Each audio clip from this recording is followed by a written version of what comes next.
Apa dia mau membetulkan letak sigernya? Ayah menatapku bingung. Aira? Cium tangan suamimu. Nak. Aku mengabaikan ayah. Aku mengabaikan Umi. Aku mengabaikan dunia. Jariku meraba jarum pentul pertama di bawah daguku. Maafkan aku, ayah. Maafkan aku, Ilham. Batinku berteriak. 3, 2, 1. Dengan gerakan sentakan yang kuat dan penuh tenaga, aku menarik kain putih suci itu. Jarum pentul berhamburan ke lantai. Siger Sunda yang berat itu terlepas, jatuh bergelinding dengan suara berdebum yang mengerikan. Dan bersamaan dengan itu, kain penutup kepalaku terhempas ke udara. Waktu seakan berhenti berputar di Tasikmalaya. Klotak. Suara logam siger Sunda yang membentur lantai keramik masjid itu terdengar seperti ledakan bom di telingaku. Lebih keras dari halilintar, lebih nyaring dari jeritan manapun. Benda kebanggaan pengantin wanita Sunda itu kini tergeletak tak berdaya di dekat kaki meja akad, bengkok dan kehilangan wibawanya. Sama seperti harga diri keluarga besar Ustadz Zakaria detik ini. Hening. 1 detik. 2 detik. 3 detik. Waktu benar-benar berhenti. Ratusan pasang mata menatapku dengan mulut ternganga. Mereka tidak melihat Ning Aira yang anggun. Mereka melihat sosok asing. Rambut merah menyala yang kusut dan berantakan akibat tertindih ciput seharian kini terurai bebas. Kontras sekali dengan gaun putih suci yang membalut tubuhku. Di bawah sinar matahari pagi Tasikmalaya yang mulai terik, warna merah itu seolah menyala, membakar retina siapapun yang memandangnya. Aku berdiri tegak dengan napas memburu. Dadaku naik turun dengan cepat. Angin menerpa leherku yang kini telanjang. Dingin. Tapi wajahku terasa panas. Aku menatap lurus ke depan, menantang dunia, menantang tatapan menghakimi mereka. Astagfirullahaladzim. Satu teriakan histeris memecah keheningan. Itu suara bunyai dari pesantren sebelah. Dan seperti bendungan yang jebol, suara itu memicu gelombang kepanikan massal. Setan. Dia kerasukan setan. Rambutnya merah. Anak ustadz macam apa itu? Aurat. Tutup auratnya. Suara-suara itu berdengung seperti lebah yang marah. Caci maki, istighfar, dan jeritan ketakutan bercampur menjadi satu. Aku melihat ibu-ibu menutup mata anak mereka. Aku melihat para santriwati di barisan belakang menutup mulut tak percaya. Beberapa bahkan menangis ketakutan. Tapi reaksiku tertuju pada satu orang. Ayah. Ayah masih duduk di kursi wali nikah. Tubuhnya kaku. Matanya melotot menatapku, seolah bola matanya akan keluar. Wajahnya yang tadi berseri-seri, dalam hitungan detik berubah menjadi merah padam, lalu ungu, dan akhirnya pucat pasi seperti kertas. Mulutnya terbuka sedikit, ingin mengucapkan sesuatu, tapi tidak ada suara yang keluar. Hanya desis napas yang berat dan menyakitkan. Ayah, bisikku pelan. Keberanianku yang tadi membara tiba-tiba surut melihat ekspresi hancur di wajah pahlawanku itu. Tangan kanan ayah perlahan naik, memegang dada kirinya. Cengkeramannya kuat sekali, meremas kain beskap putihnya hingga kusut.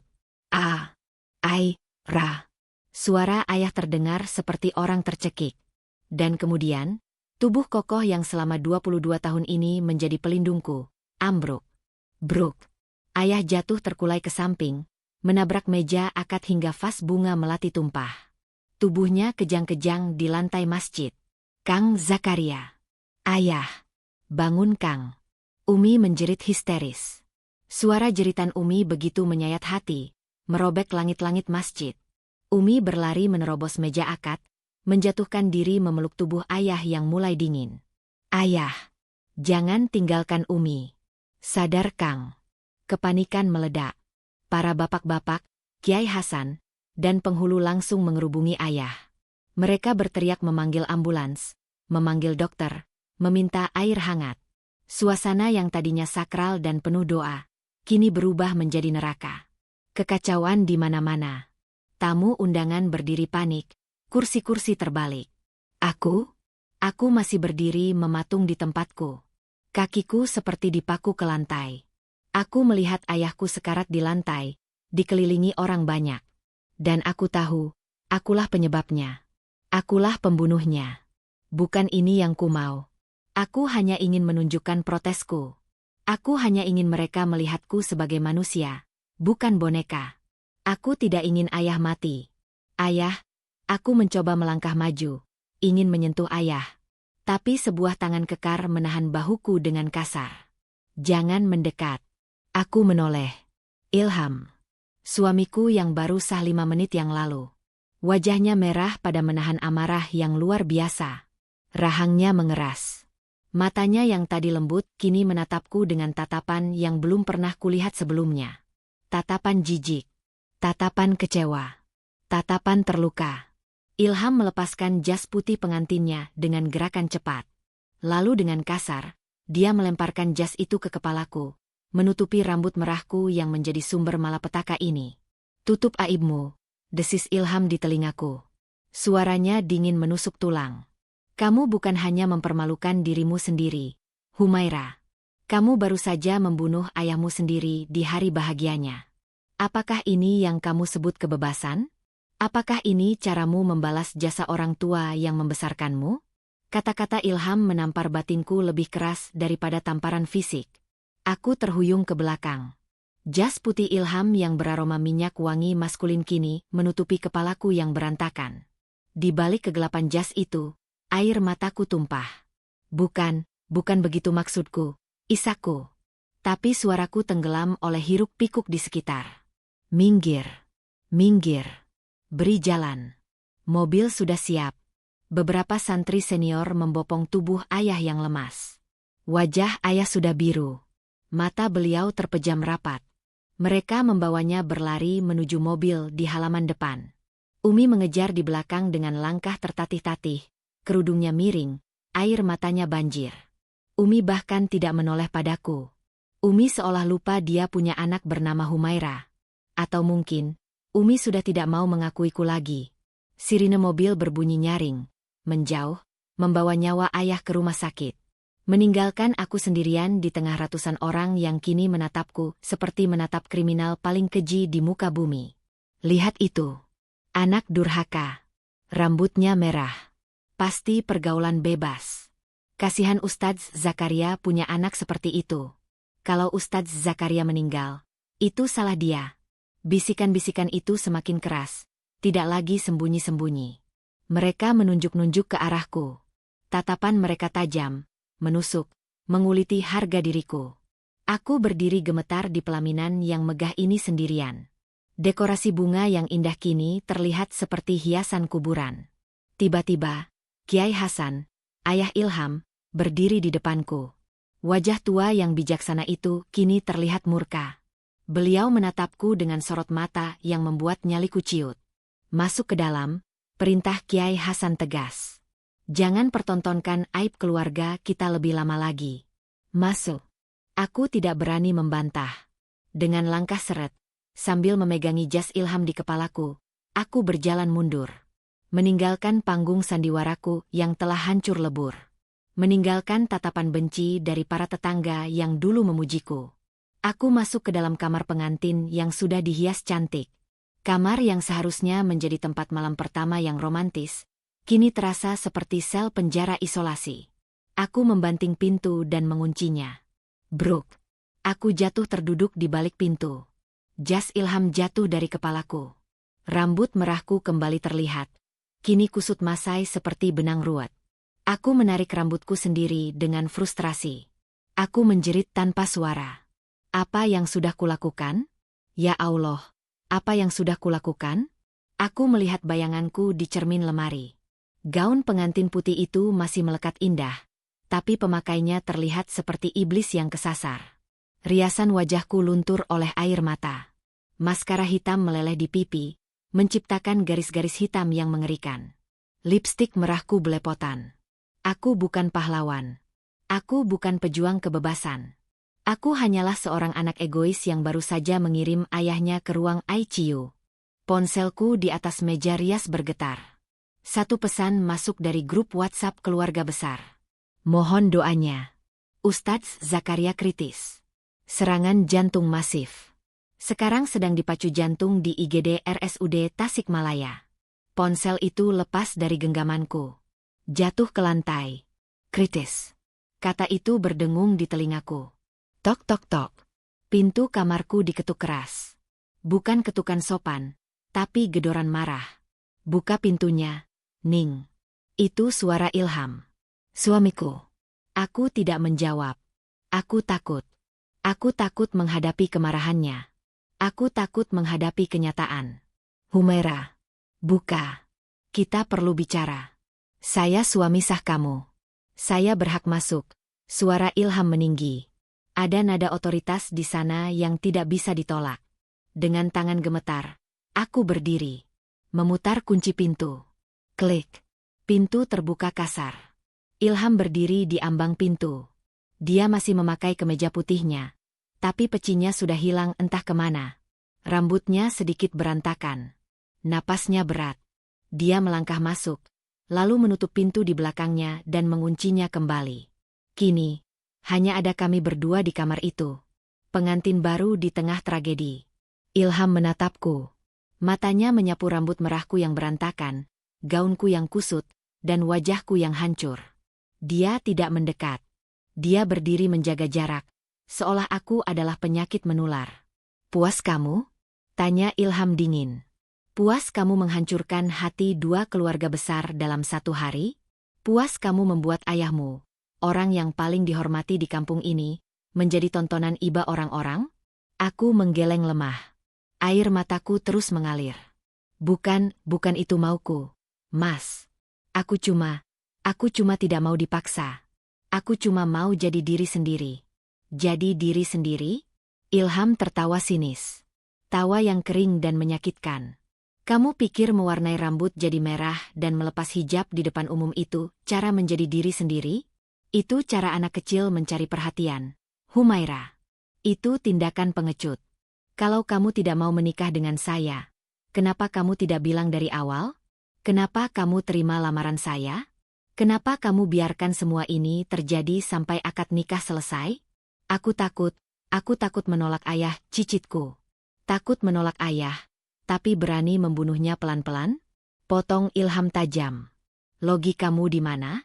Kamu takut menyakiti hati ayahmu dengan kata, tidak. Tapi kamu tega mempermalukannya di depan ribuan orang sampai dia kolaps? Itu bukan takut, Humaira. Itu egois. Setiap kata Ilham benar. Dan kebenaran itu menyakitkan. Aku tidak punya pembelaan. Aku terduduk di tepi ranjang, menangis terseduh-seduh. Menutup wajahku dengan kedua tangan. Ilham menghela napas panjang. Dia terlihat lelah sekali. Dia berjalan menuju jendela, menatap keluar, membelakangiku. Saya tidak tahu harus berbuat apa denganmu, kata Ilham pelan, nyaris seperti bicara pada dirinya sendiri. Demi Allah, saya berniat memuliakanmu hari ini. Saya berniat menjadikanmu ratu di rumah tangga kita. Tapi kamu memilih menjadi bencana. Ilham berbalik menatapku lagi. Sekarang dengarkan saya baik-baik. Status kita sudah sah secara agama dan negara. Suka atau tidak suka, kamu istri saya. Dan tanggung jawab atas dosamu, sekarang ada di pundak saya juga. Ilham berjalan mendekatiku. Aku memejamkan mata, takut dia akan memukulku. Tapi tidak. Dia mengambil tisu di meja rias, lalu menyodorkannya padaku. Hapus air matamu. Jangan sampai orang di luar mendengar kamu menangis. Mereka sudah cukup punya bahan gosip untuk setahun ke depan. Ganti bajumu. Pakai hijabmu lagi. Tutup rambut merah itu rapat-rapat. Kita akan ke rumah sakit menyusul Umi. Aku mendongak menatapnya. Ke rumah sakit? Aku takut, Mas. Umi pasti marah. Keluarga Mas pasti benci aku. Memang, jawab Ilham jujur. Mereka pasti marah. Mungkin mereka tidak mau melihat wajahmu. Tapi kamu harus ada di sana. Kalau terjadi sesuatu yang buruk pada ayahmu, dan kamu tidak ada di sana, kamu akan menyesal seumur hidup. Dan saya tidak mau istri saya hidup dalam penyesalan yang tidak berujung. Aku tertegun. Di tengah kemarahannya, di tengah rasa malunya, Ilham masih memikirkan masa depanku. Dia masih memikirkan keselamatanku dari rasa bersalah. Laki-laki kaku yang kuanggap membosankan ini ternyata memiliki hati seluas samudra. Dan aku baru saja menumpahkan minyak mentah ke samudra itu. Cepat ganti baju. Saya tunggu di luar pintu.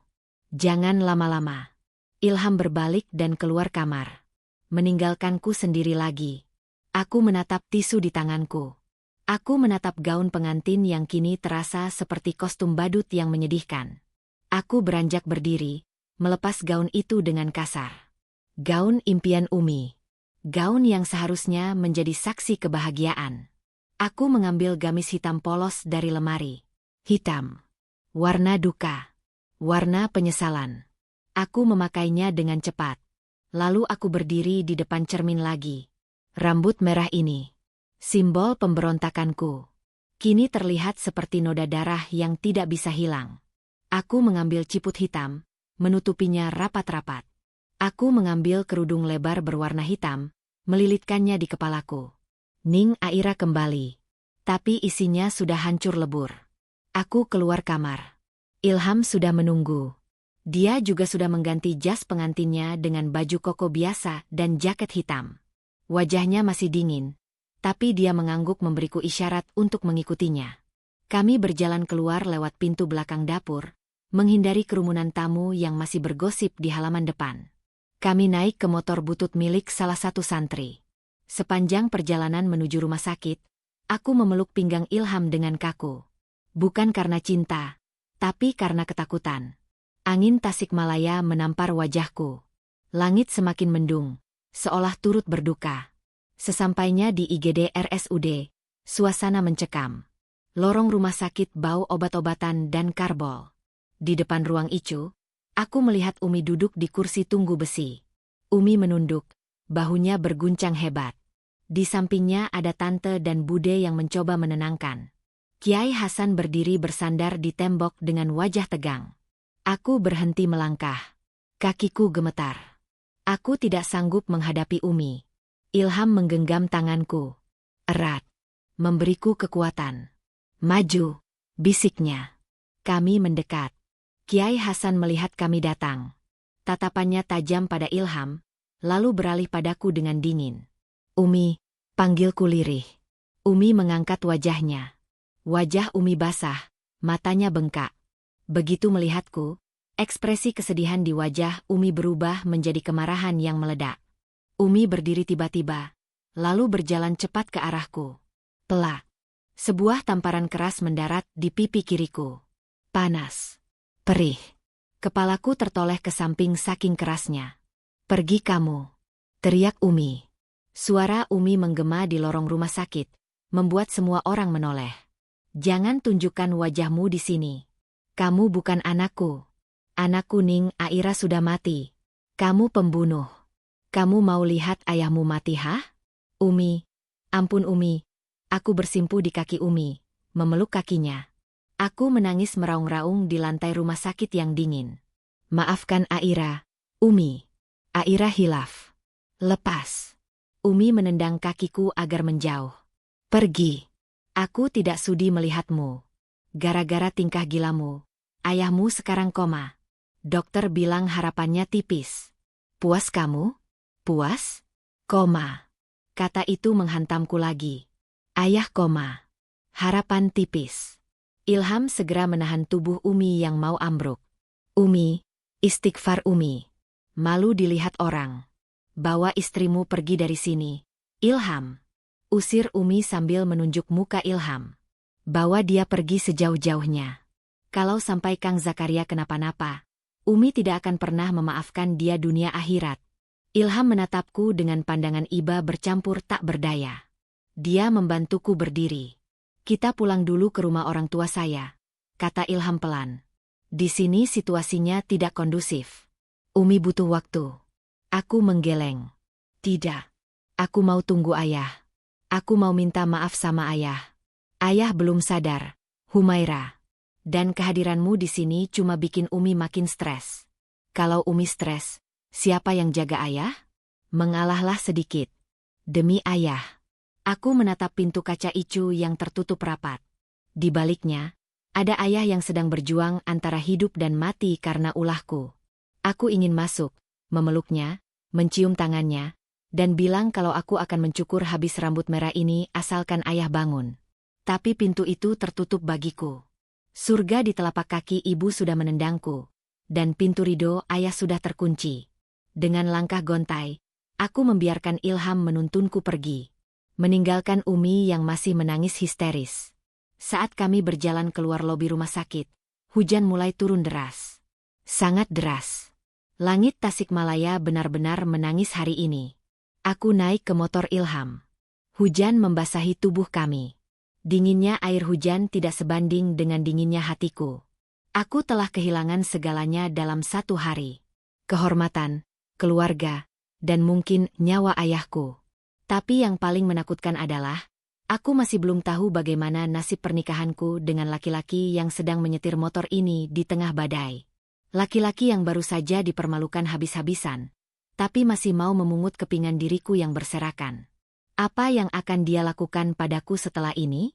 Hujan badai mengiringi perjalanan kami menuju kaki Gunung Galunggung.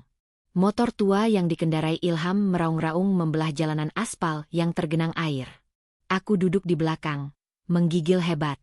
Gigiku gemeretuk bukan hanya karena dinginnya air hujan yang menembus gamis hitamku hingga ke tulang, tapi juga karena rasa takut yang mencekam. Aku memeluk pinggang Ilham dengan canggung. Bukan pelukan mesra seorang istri, melainkan pelukan orang yang hampir tenggelam dan berpegangan pada satu-satunya kayu yang terapung. Ilham tidak bicara sepatah kata pun sepanjang perjalanan. Punggungnya tegap, kaku, dan terasa hangat. Di balik punggung itu, aku bisa merasakan detak jantungnya yang tenang, sangat kontras dengan jantungku yang berantakan.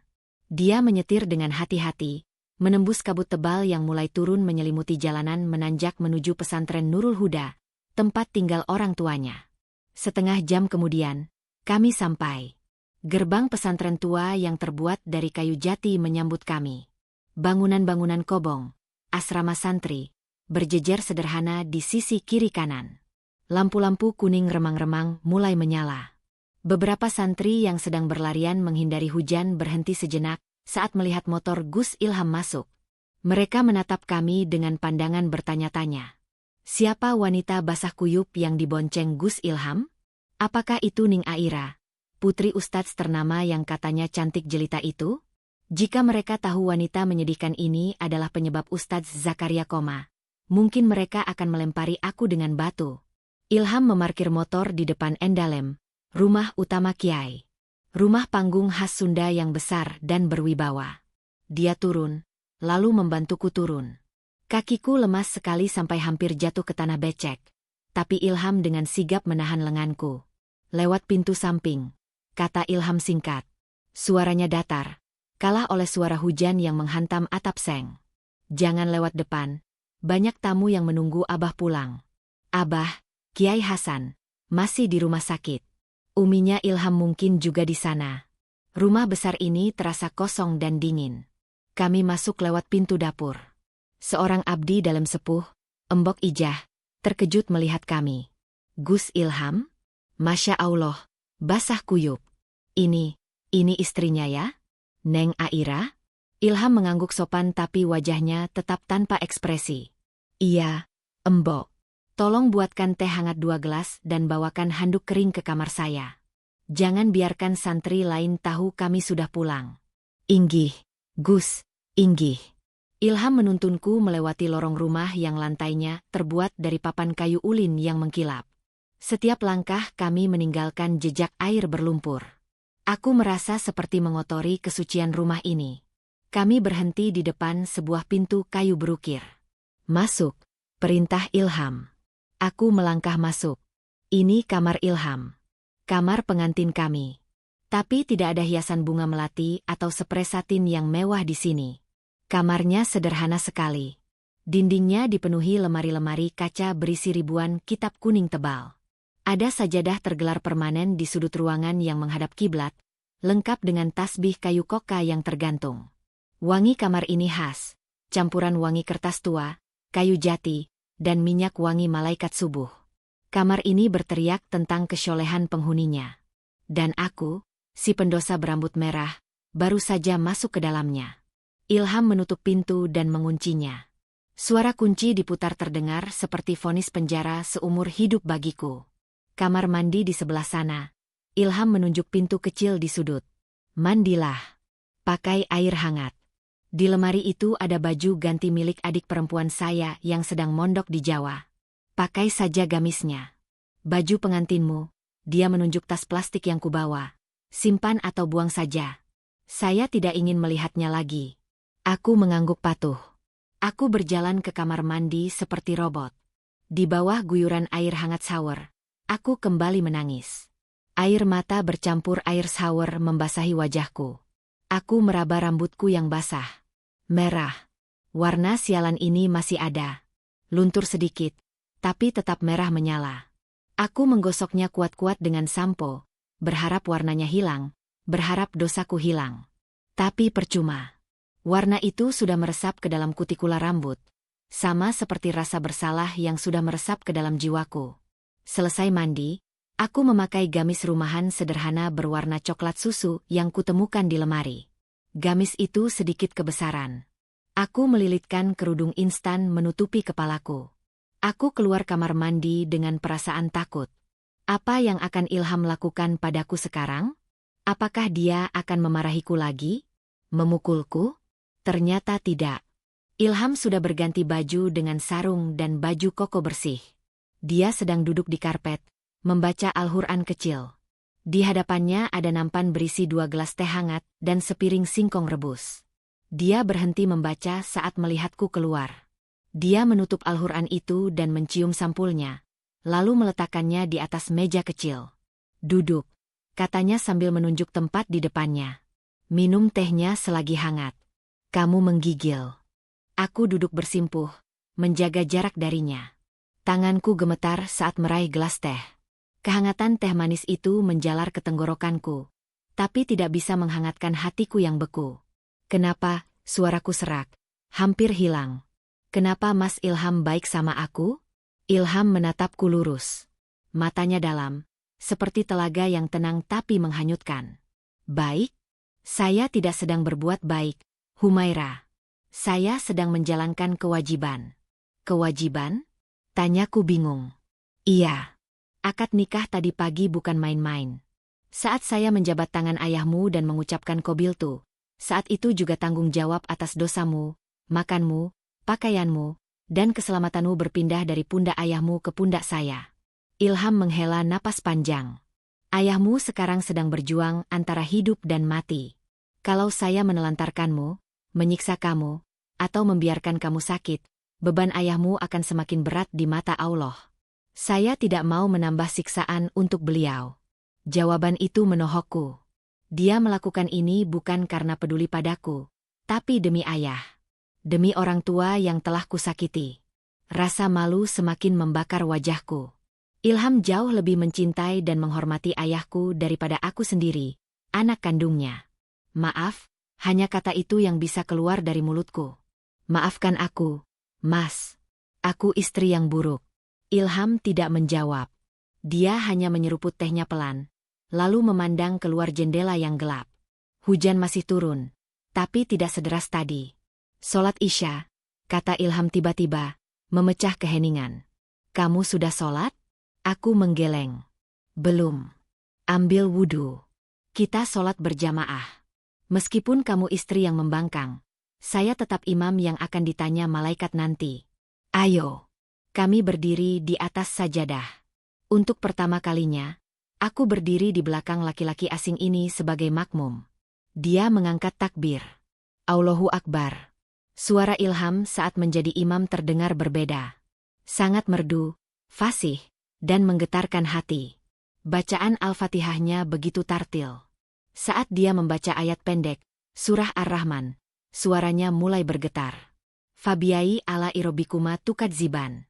Maka nikmat Tuhanmu yang manakah yang kamu dustakan? Ayat itu diulang berkali-kali. Dan di setiap pengulangan, aku merasa ditampar. Nikmat mana yang kudustakan? Nikmat memiliki ayah yang penyayang? Nikmat memiliki keluarga terhormat? Nikmat memiliki suami yang sabar? Aku telah mendustakan semuanya demi sebuah ego sesaat. Di rakaat terakhir, Ilham sujud sangat lama. Kudengar isak tangis tertahan dari arahnya. Bahunya terguncang. Dia menangis dalam sujudnya. Ya Allah, Ampuni dosaku yang belum bisa mendidik istriku.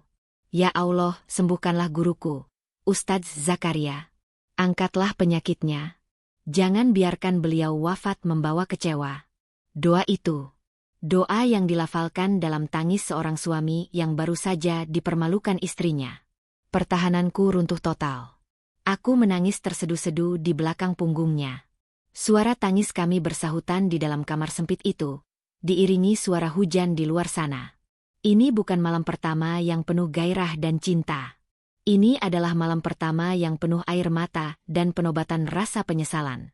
Selesai sholat, Ilham tidak berbalik untuk menyalamiku seperti layaknya pengantin baru.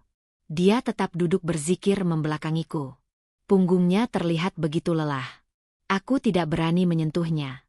Aku melipat mukenahku dengan diam, lalu duduk di tepi ranjang kayu tua itu. Tidurlah, kata Ilham tanpa menoleh. Kamu tidur di kasur. Saya tidur di karpet.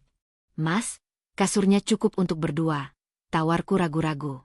Bagaimanapun, dia suamiku. Tidak, potong Ilham cepat. Saya belum bisa menyentuhmu. Hati saya masih terluka, Humaira. Saya butuh waktu untuk menerima kenyataan bahwa wanita yang saya nikahi ternyata menyimpan pisau di balik punggungnya. Tidurlah. Jangan ganggu saya. Penolakan itu wajar, tapi tetap menyakitkan. Aku membaringkan tubuhku di kasur kapuk yang keras. Wangi bantal ini wangi Ilham. Wangi yang asing tapi menenangkan. Aku menarik selimut sampai dagu, memunggungi Ilham yang masih khusyuk dengan tasbihnya. Mataku terpejam, tapi pikiranku melayang ke ruang Icu. Ayah. Apakah ayah merasakan sakit? Apakah ayah tahu Aira di sini menyesal? Jam dinding berdetak. Tik, tok, tik, tok. Waktu berlalu lambat. Mungkin sudah jam 2 pagi. Ilham akhirnya tertidur di karpet dengan posisi meringkuk, masih memakai sarung dan kokonya. Dia terlihat kedinginan, tapi aku tidak berani menyelimutinya. Aku bangun perlahan. Keheningan malam ini menyiksaku. Bayangan rambut merahku terus menghantui. Aku merasa rambut ini adalah sumber sial. Rambut ini adalah api neraka yang membakar hidupku. Aku berjalan mengendap-endap ke meja belajar Ilham. Di sana, di samping tumpukan kitab, ada sebuah gunting kecil. Gunting kertas biasa. Tanganku meraihnya. Besinya dingin. Aku berjalan menuju cermin lemari yang remang-remang terkena cahaya lampu tidur. Aku membuka kerudungku. Rambut merah itu terurai lagi. Di keremangan malam, warnanya terlihat seperti darah kering. Aku benci rambut ini. Aku benci diriku yang menginginkannya. Karena rambut ini, ayah sekarat. Karena rambut ini, Umi mengusirku. Karena rambut ini, suamiku jijik padaku. Aku mengangkat gunting itu. Tangan kiriku menjambak segenggam rambut merah di sisi kanan kepalaku. Kalau rambut ini hilang, apakah dosa ini akan hilang? Bisikku pada bayangan di cermin. Krek. Suara gunting memotong rambut terdengar nyaring di kesunyian malam. Segenggam rambut merah jatuh ke lantai kayu. Putus. Jelek. Kasar. Aku tidak peduli. Aku menjambak lagi bagian depan. Krek. Krek. Potongan-potongan rambut merah berjatuhan seperti daun kering. Aku memotongnya asal-asalan. Pendek, panjang, botak di beberapa tempat. Aku tidak peduli estetika. Aku hanya ingin membuang, setan, ini dari kepalaku. Aku menangis tanpa suara. Air mata mengaburkan pandanganku. Wajahku di cermin terlihat semakin mengerikan. Rambutku kini compang-camping. Sebagian merah, sebagian hampir botak. Aku seperti orang gila. Krek. Tiba-tiba, lampu kamar menyala terang. Aku terlonjak kaget, menjatuhkan gunting ke lantai. Astagfirullah. Humaira. Ilham berdiri di dekat saklar lampu. Matanya terbelalak lebar. Syok melihat pemandangan di depannya. Lantai kamar yang bersih kini penuh dengan potongan rambut merah. Dan aku, istrinya, berdiri dengan rambut acak-acakan yang sudah terpotong setengah-setengah, memegang gunting dengan tangan gemetar. Apa yang kamu lakukan? Ilham berlari ke arahku. Dia mencengkeram pergelangan tanganku. Takut aku akan melukai diriku sendiri. Kamu mau bunuh diri? Hah? Kamu sudah gila? Lepasin. Teriakku histeris, meronta-ronta. Biar aku potong. Biar hilang. Ini rambut sial. Gara-gara rambut ini ayah sakit. Aku mau buang rambut ini. Aku mau jadi botak saja. Lepasin. Mas. Istighfar. Aira. Istighfar. Ilham mengguncang bahuku keras. Memotong rambut tidak akan menyembuhkan ayahmu. Menyakiti dirimu sendiri tidak akan menghapus dosamu. Sadar. Aku lemas dalam cengkeramannya. Kakiku tidak kuat menopang tubuh. Aku merosot ke lantai, menangis meraung-raung di kaki Ilham. Aku berdosa, Mas. Aku anak durhaka. Aku mau mati saja. Ayah, maafin Aira. Ilham ikut berlutut. Dia tidak memelukku, tapi dia memegang kedua bahuku dengan kuat, menatap mataku lekat-lekat. Dengarkan saya, kata Ilham tegas, napasnya memburu. Kamu memang berdosa. Besar sekali dosamu. Tapi Allah itu Maha Pengampun bagi hambanya yang mau bertaubat, bukan bagi hambanya yang putus asa lalu menyakiti diri sendiri. Kalau kamu merasa bersalah, tebus kesalahanmu dengan cara yang benar. Bukan dengan menjadi gila seperti ini. Ilham mengambil gunting yang tergeletak di lantai, lalu melemparnya jauh-jauh ke atas kasur. Dia menatap rambutku yang kini hancur berantakan. Potongannya kasar dan mengerikan. Keindahan Ning Aira sudah hilang sepenuhnya. Lihat dirimu, bisik Ilham, suaranya melembut tapi penuh kepedihan. Mahkota yang dijaga umimu puluhan tahun, kamu hancurkan dalam satu malam. Tangisanku mereda menjadi isakan kecil yang menyakitkan. Aku menunduk, melihat serpihan rambut merah di lantai kayu. Besok pagi, kata Ilham sambil berdiri. Saya akan panggil tukang cukur untuk merapikan sisa rambutmu ini. Sekarang bersihkan lantai ini. Jangan ada satu helai pun yang tersisa. Saya mau sholat lagi. Saya butuh ketenangan. Ilham kembali ke sajadahnya, meninggalkan aku sendirian mengumpulkan sisa-sisa kebanggaanku yang kini menjadi sampah. Saat aku memunguti rambut-rambut itu satu persatu, ponsel Ilham di atas meja berbunyi panjang. Kring, kring. Jantungku berhenti. Itu nada dering khusus telepon biasa, bukan WhatsApp. Siapa yang menelepon jam 3 pagi? Ilham segera menyambar ponselnya. Wajahnya tegang. Dia menatap layar. Nomor rumah sakit, gumam Ilham. Duniaku berputar. Rumah sakit. Jam 3 pagi. Biasanya hanya ada satu jenis kabar yang datang di jam seperti ini. Ilham menempelkan ponsel ke telinganya. Halo? Assalamualaikum? Saya Ilham, menantu Pak Zakaria. Hening. Aku menahan napas.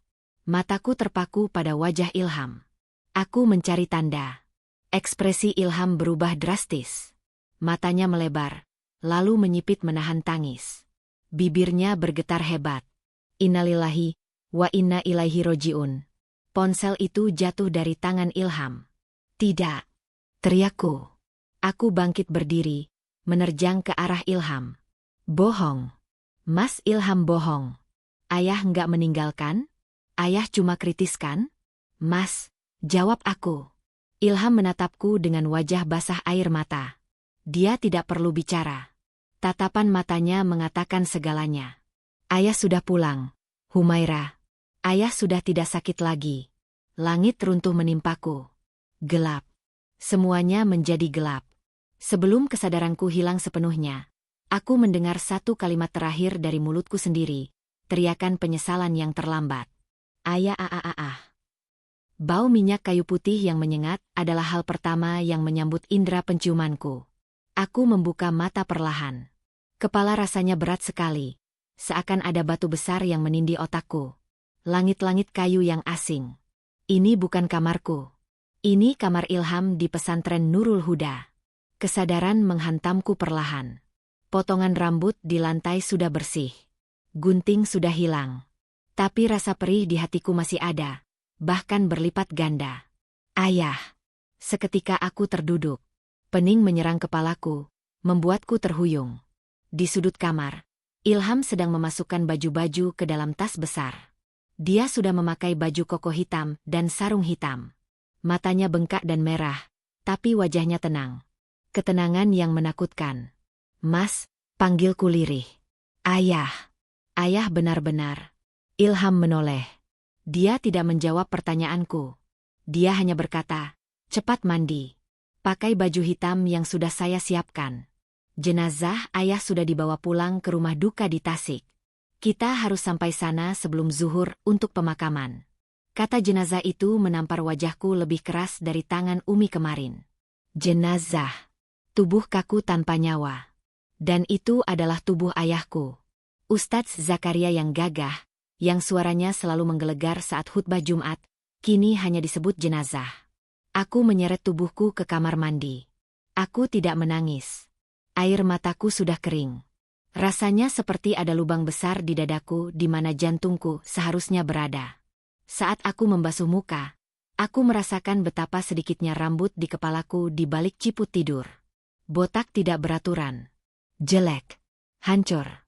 Sama seperti nasibku.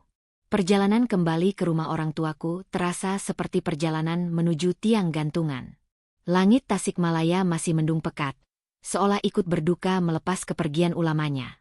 Di sepanjang jalan masuk menuju komplek pesantren ayah, bendera kuning sudah berkibar di setiap tiang listrik.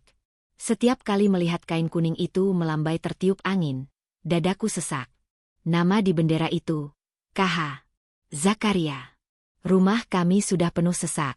Lautan manusia membanjiri halaman, jalanan, hingga meluber ke masjid. Suara gema tahlil la ilaha illallah berdengung seperti lebah raksasa, menggetarkan udara. Mobil-mobil pejabat berjejer. Karangan bunga ucapan duka cita berderet panjang, salah satunya dari Bupati. Ilham memarkir motor jauh di luar gerbang karena saking penuhnya. Dia turun, lalu mengulurkan tangan padaku. Pegang tangan saya, perintahnya tegas. Jangan lepaskan apapun yang terjadi. Kamu akan butuh pegangan. Aku menggenggam tangan Ilham erat-erat. Tangannya dingin. Kami berjalan membelah kerumunan. Begitu orang-orang menyadari kehadiran kami, suasana berubah. Suara tahlil di bagian depan sedikit mereda, digantikan oleh bisik-bisik yang tajam. Tatapan mereka, ya Allah. Tatapan itu bukan tatapan duka cita. Itu tatapan kebencian. Tatapan penghakiman. Itu dia anaknya. Tega ya datang. Gara-gara dia Pak Ustadz meninggal. Lihat, dia sembunyi di balik suaminya. Aku menundukkan kepala dalam-dalam. Aku ingin bumi membelah dan menelanku saat ini juga. Aku berjalan seperti pesakitan yang digiring ke pengadilan. Ilham mempercepat langkahnya, menarikku menembus kerumunan manusia yang seolah ingin mencabik-cabikku. Kami sampai di teras rumah. Di ruang tengah, keranda jenazah sudah diletakkan. Ditutupi kain hijau bertuliskan ayat suci. Aroma kapur barus dan melati memenuhi ruangan, membuat perutku mual karena rasa bersalah. Di samping keranda, Umi duduk bersimpuh. Wajah Umi pucat pasi, matanya bengkak nyaris tertutup. Umi tidak menangis lagi. Umi hanya menatap kosong ke arah jenazah ayah. Di sekeliling Umi, ada bude, tante, dan saudara-saudara lain yang sedang membaca Yasin. Aku melangkah masuk, melepas sandal. Kakiku gemetar hebat saat menginjak lantai rumah yang kemarin masih menjadi tempat pestaku. Assalamualaikum, bisikku pelan. Umi menoleh pelan. Begitu melihat wajahku, ekspresi kosong itu berubah menjadi nyala api kemarahan yang mengerikan. Umi tidak berteriak seperti di rumah sakit. Kali ini, suaranya pelan, tapi tajam seperti sembilu. Untuk apa kamu datang? Suara Umi membelah keheningan ruangan. Bacaan Yasin berhenti. Semua mata tertuju padaku. Aku mau lihat ayah, Umi. Terakhir kali, Isaku. Aku jatuh berlutut, mencoba merangkak mendekati Umi. Jangan sentuh. Desis Umi. Umi berdiri, menghalangi langkahku menuju keranda. Jangan kotori jenazah suci suamiku dengan tangan anak durhaka sepertimu. Kamu tidak punya hak. Hakmu sebagai anak sudah putus saat kamu membunuh dia dengan tingkah gilamu kemarin. Umi. Ampun Umi. Aku bersujud di lantai, mencium kaki Umi. Umi menendang bahuku pelan, tapi penolakan itu terasa sangat menyakitkan. Pergi. Kamu bukan anakku lagi. Zakaria meninggal karena serangan jantung melihat kelakuanmu. Darahnya ada di tanganmu. Humaira, kamu pikir dengan menangis di sini ayah bisa hidup lagi? Tidak. Pergi. Bude Sari yang kemarin memujiku cantik, kini ikut berdiri dan mendorongku kasar. Sadar diri kamu, Neng. Lihat Umi kamu sampai kayak gini. Mending kamu keluar. Jangan bikin keributan di depan jenazah. Pamali. Aku didorong mundur. Saudara-saudaraku sendiri, orang-orang yang dulu memanjakanku, kini menatapku seolah aku adalah sampah busuk yang harus dibuang. Aku terpojok ke dinding. Cukup. Suara bariton Ilham menggelegar. Dia melangkah maju, berdiri di depanku, menjadi tameng hidup.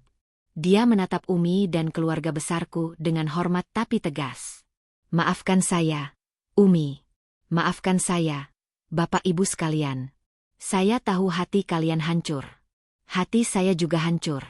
Saya kehilangan guru saya, mertua saya. Tapi Humaira adalah istri sah saya. Dan secara nasab, dia tetap anak kandung almarhum. Tidak ada yang bisa memutus nasab darah, bahkan dosa sebesar apapun. Ilham menarik napas panjang, suaranya bergetar menahan emosi. Biarkan dia melihat wajah ayahnya untuk terakhir kali. Sebagai bekal penyesalannya seumur hidup. Jika kalian melarangnya, kalian justru menghalangi almarhum untuk mendapatkan maaf dari anaknya. Apakah kalian mau almarhum pergi dengan membawa ganjalan hati? Ruangan hening. Umi menatap Ilham dengan napas memburu, lalu perlahan tubuhnya lemas. Umi kembali duduk bersimpuh, memalingkan wajah, tidak mau melihatku. Buka, kata Ilham padaku tanpa menoleh. Lihat wajah ayahmu. Minta maaf. Cepat. Dengan kaki gemetar, aku merangkak mendekati keranda. Bau kapur baru semakin kuat. Tangan Ilham membukakan kain penutup wajah di bagian kepala. Dan di sanalah dia. Ayah. Wajahnya pucat, tapi terlihat tenang. Sangat tenang. Ada seulas senyum tipis di bibirnya. Kerutan di dahinya yang kemarin terlihat saat marah padaku, kini sudah hilang. Beliau terlihat seperti sedang tidur nyenyak. Tidur yang tidak akan pernah bangun lagi. Tangisku pecah tanpa suara. Dadaku sakit sekali, seolah diremas tangan tak kasat mata. Ayah, maafin Aira, bisikku di telinganya yang dingin. Aira janji Aira akan jadi istri yang baik buat Ilham. Aira janji Aira nggak akan nakal lagi. Ayah bangun. Yah. Aira mau potong rambut Aira sampai habis asal ayah bangun. Yah. Aku ingin mencium keningnya, tapi aku merasa tidak pantas. Bibirku terlalu kotor untuk menyentuh kulit suci seorang ahli surga. Aku hanya bisa memegang ujung kain kafannya dengan jari-jariku yang gemetar. Sudah, Ilham menarik bahuku lembut. Waktunya dimandikan dan disyolatkan. Mundur. Aku ditarik mundur. Kain penutup kembali ditutup. Wajah ayah hilang dari pandanganku selamanya. Prosesi selanjutnya berjalan seperti mimpi buruk yang kabur. Jenazah dibawa ke masjid. Aku tidak boleh ikut sholat jenazah di barisan depan. Aku disuruh sholat di syaf paling belakang. Terpisah, sendirian di pojok masjid yang gelap. Aku mendengar suara Ilham menjadi imam sholat jenazah. Suaranya serak, parau, menahan tangis saat takbir. Allahu Akbar. Setiap takbir terasa seperti palu yang memukul kepalaku. Saat pemakaman, pengucilan itu semakin nyata. Rombongan pengantar jenazah berjalan kaki menuju pemakaman keluarga di belakang pesantren. Ribuan orang mengantar. Tapi aku dilarang berjalan di dekat keranda.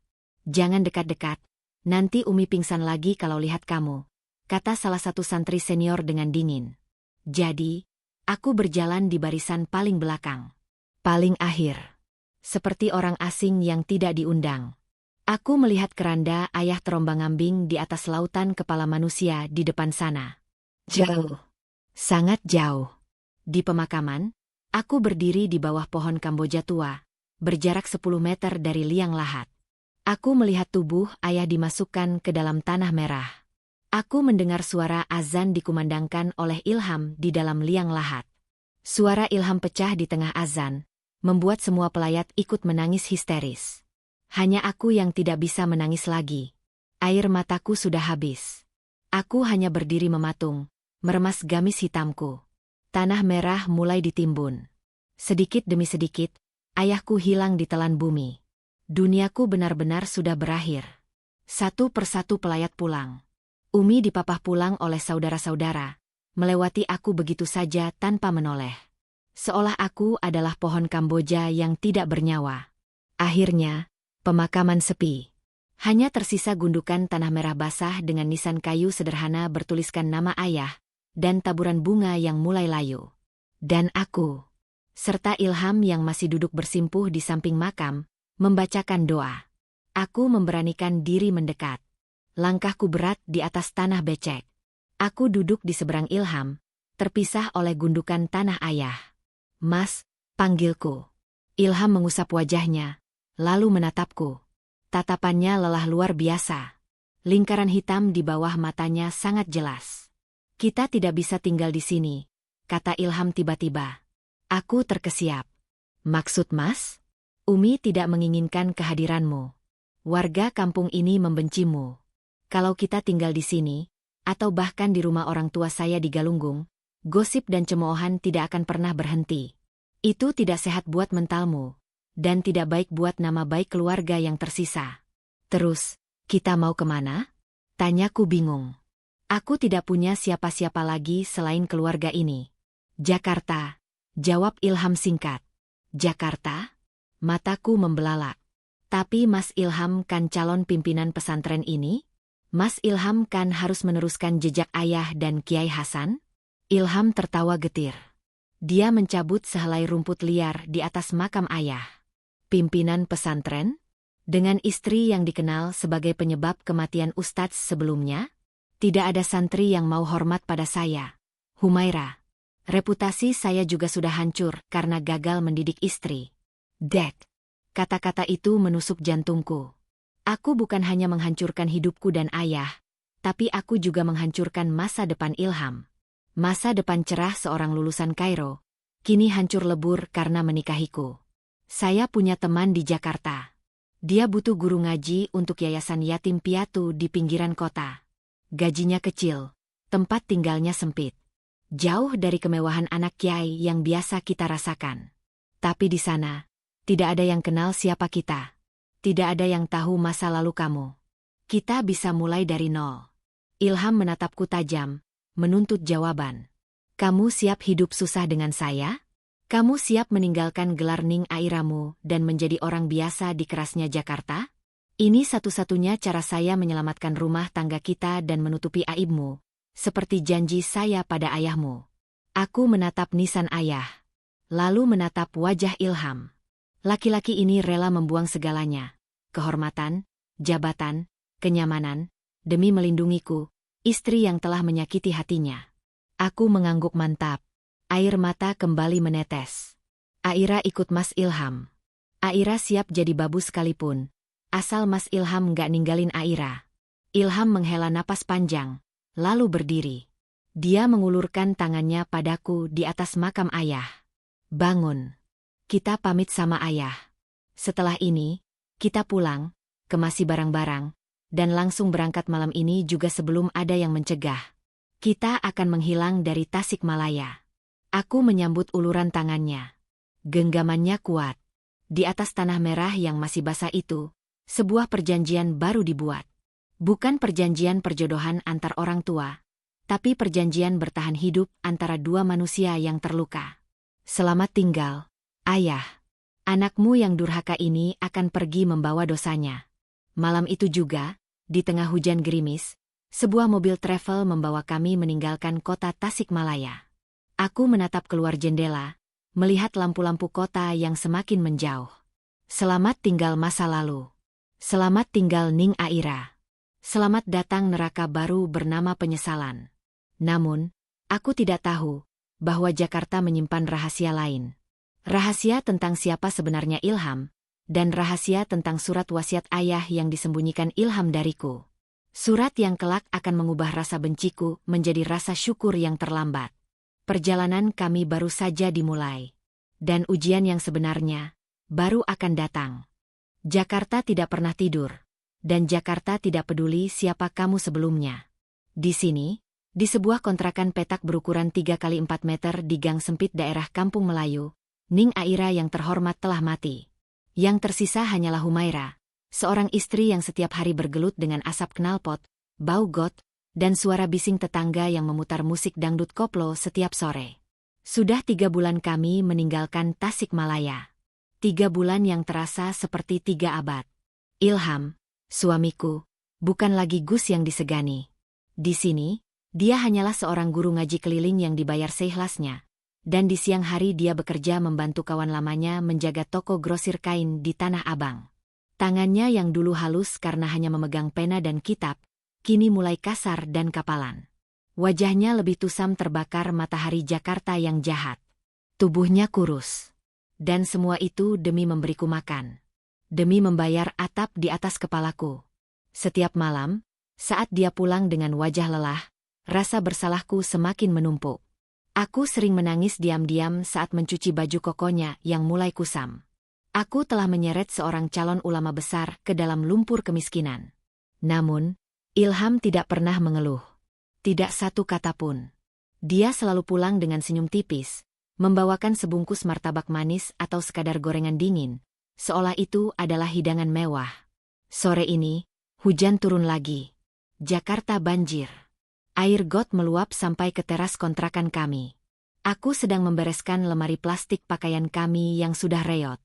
Saat aku mengangkat tumpukan baju koko Ilham yang paling bawah, sebuah amplop putih tebal terjatuh ke lantai.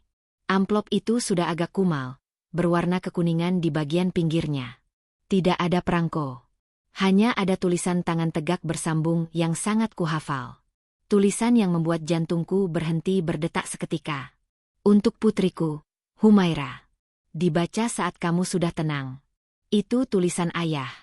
Tanganku gemetar hebat saat memungut amplop itu. Kenapa surat ini ada di sini? Kapan ayah menulisnya? Dan kenapa Ilham menyembunyikannya dariku? Aku duduk di lantai tikar plastik yang dingin. Suara hujan di atap seng terdengar memekakan telinga. Tapi telingaku berdenging lebih keras. Dengan hati-hati, aku merobek ujung amplop itu. Mengeluarkan selembar kertas HVS yang dilipat rapi. Aroma kertas itu masih menyisakan sedikit wangi minyak kasturi yang biasa dipakai ayah. Wangi yang membuat air mataku langsung tumpah sebelum aku membaca satu kata pun. Aku mulai membaca. Assalamualaikum warahmatullahi wabarakatuh. Putri kecil ayah, Aira. Saat kamu membaca surat ini, mungkin ayah sudah tidak ada di sampingmu. Mungkin ayah sudah kembali kepada pemilik ayah. Jangan menangis, nak. Kematian adalah pintu yang pasti dilewati setiap manusia. Aira, ayah tahu kamu marah. Ayah tahu kamu merasa terpaksa dengan pernikahan ini. Ayah melihat tatapan pemberontakan di matamu setiap kali ayah menyebut nama Ilham. Ayah tidak buta, nak. Ayah adalah ayahmu. Ayah tahu gejolak api yang ada di dadamu. Mungkin kamu bertanya, kenapa ayah tetap memaksamu menikah dengan Ilham? Apakah karena janji ayah pada Kiai Hasan? Bukan, nak. Bukan hanya karena itu. Ayah memilih Ilham karena ayah tahu umur ayah tidak panjang. Jantung ayah sudah sakit sejak lama. Nak, dokter bilang, waktu ayah tinggal hitungan bulan. Ayah tidak bilang padamu atau Umi karena ayah tidak ingin kalian sedih. Ayah butuh seseorang yang bisa memadamkan api di hatimu, bukan dengan air, tapi dengan tanah yang sabar. Ilham adalah tanah itu. Kamu adalah api, Aira. Jika kamu menikah dengan laki-laki biasa, kamu akan membakarnya hangus. Tapi Ilham, dia punya kesabaran seluas samudra. Dia satu-satunya laki-laki yang ayah percaya sanggup menerima segala kekuranganmu, segala ledakan emosimu, dan tetap akan menggenggam tanganmu menuju surga. Ayah sudah titipkan kamu padanya. Ayah bilang pada Ilham, nak Ilham, putriku Aira itu keras kepalanya luar biasa. Dia mungkin akan menyakitimu, mengecewakanmu, bahkan mempermalukanmu. Tapi tolong, jangan lepaskan dia. Didik dia dengan kelembutan yang tidak bisa saya berikan. Jadi, jika hari ini kamu merasa bersalah karena berpikir kematian ayah disebabkan oleh ulahmu, buang pikiran itu jauh-jauh. Waktu ayah memang sudah habis. Allah sayang pada ayah. Dan Allah sayang padamu dengan mengirimkan Ilham. Jadilah istri yang syolehah. Nak, berdamailah dengan takdir. berdamailah dengan dirimu sendiri. Ayah sudah memaafkan semua kesalahanmu, bahkan sebelum kamu melakukannya. Ayah sayang Aira. Selamanya. Wassalamualaikum. Ayah. Kertas itu basah. Air mataku membanjirinya, melunturkan tinta pulpen hitam di beberapa bagian. Ayah tahu. Ayah sudah tahu segalanya. Ayah sakit bukan karenaku. Ayah meninggal bukan karena syok melihat rambut merahku. Beliau memang sudah sakit. Dan perjodohan ini bukan tentang hutang budi. Ini tentang ayah yang ingin memastikan putrinya yang liar ini memiliki pelindung sebelum beliau pergi. Aku menangis meraung-raung di dalam kontrakan sempit itu. Suaraku kalah oleh suara hujan. Rasa sesak di dadaku yang selama 3 bulan ini menghimpit, perlahan terangkat. Tergantikan oleh rasa rindu yang luar biasa dan rasa syukur yang terlambat. Suara kunci pintu diputar. Klek. Ilham pulang. Dia basah kuyup. Payung butut yang dipakainya patah diterjang angin. Dia masuk dengan menenteng plastik kresek berisi sayur lodeh. Assalamualaikum, Dek. Maaf Mas Telat, tadi banjir di... Kalimat Ilham terhenti saat melihatku duduk di lantai dengan mata bengkak dan memegang surat itu. Dia terdiam. Dia meletakkan kresek di meja, lalu menutup pintu pelan-pelan. Dia tidak kaget. Dia hanya menghela napas panjang, seolah beban yang dia simpan akhirnya ketahuan juga. Kamu menemukannya, kata Ilham pelan. Dia melepas jaket basahnya, lalu duduk di hadapanku. Kenapa? Suaraku parau. Kenapa Mas Ilham nggak kasih tahu aku dari awal? Kenapa Mas biarkan aku hidup dalam rasa bersalah kalau aku pembunuh ayah? Ilham menatapku lembut. Tangannya terulur menghapus air mata di pipiku. Tangan yang kasar dan hangat. Karena kamu butuh waktu, Humaira. Kalau saya berikan surat itu saat di Tasik, saat kamu masih histeris, kamu tidak akan percaya. Kamu akan mengira itu surat palsu buatan saya untuk menghiburmu. Saya menunggu saat yang tepat. Saat hatimu sudah mulai lunak. Aku menatap laki-laki di depanku ini.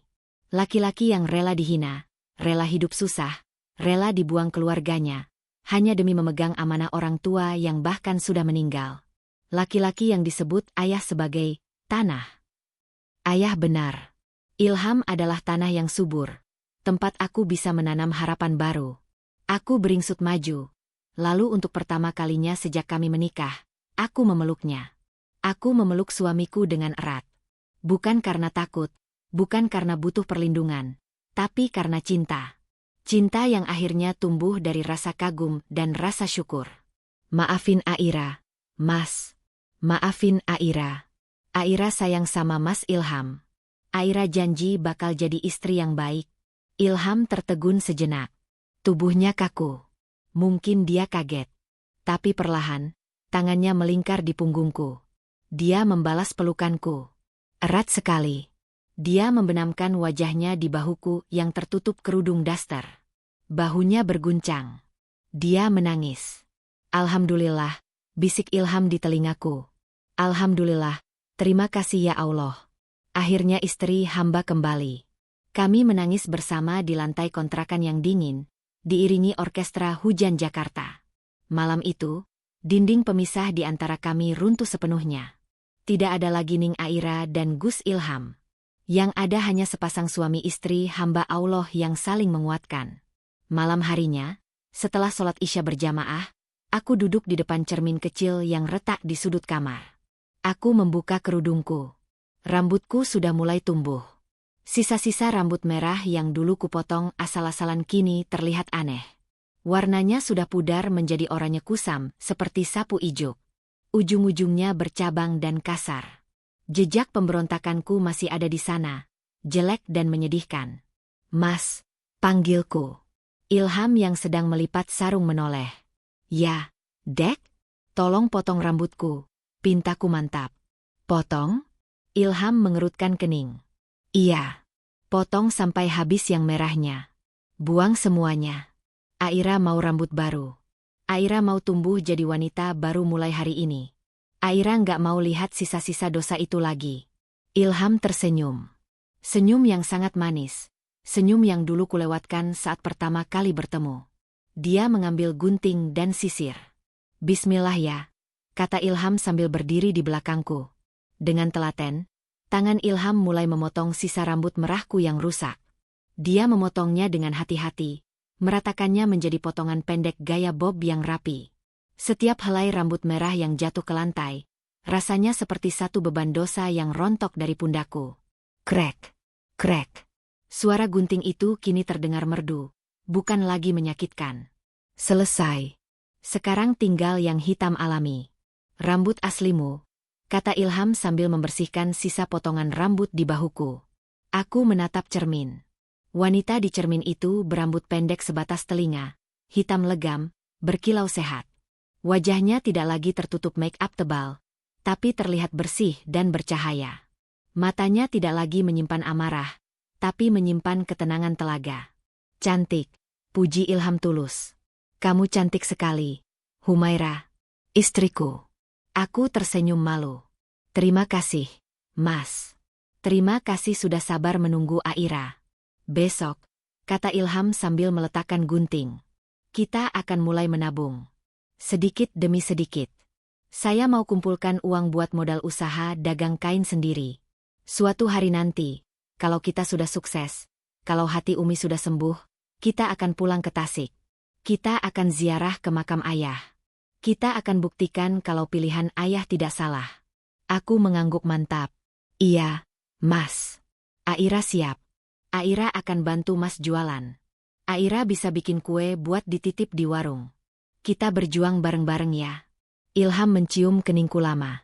Ciuman yang penuh berkah. Di luar, hujan sudah reda. Menyisakan aroma tanah basah yang menenangkan. Jakarta masih bising, tapi malam ini, kontrakan petak kami terasa lebih damai daripada istana manapun. Aku belajar satu hal yang sangat mahal harganya. Bahwa cinta tidak selalu datang seperti kembang api yang meledak indah lalu hilang. Terkadang, cinta datang seperti tanah. Diam, diinjak, tapi ia menumbuhkan kehidupan, menyerap air mata, dan menjadi tempat kita pulang paling nyaman. Namaku Humaira. Aku pernah melepas hijabku karena marah pada Tuhan dan ayahku. Tapi hari ini, aku memakai hijabku kembali, bukan karena takut pada manusia, tapi karena aku ingin menjaga diriku untuk Dia yang telah menjaga kehormatanku. Dan di atas sana, aku yakin ayah sedang tersenyum melihat putrinya yang sudah dewasa. Janji ayah sudah lunas. Dan janjiku pada Ilham baru saja dimulai. Tamat.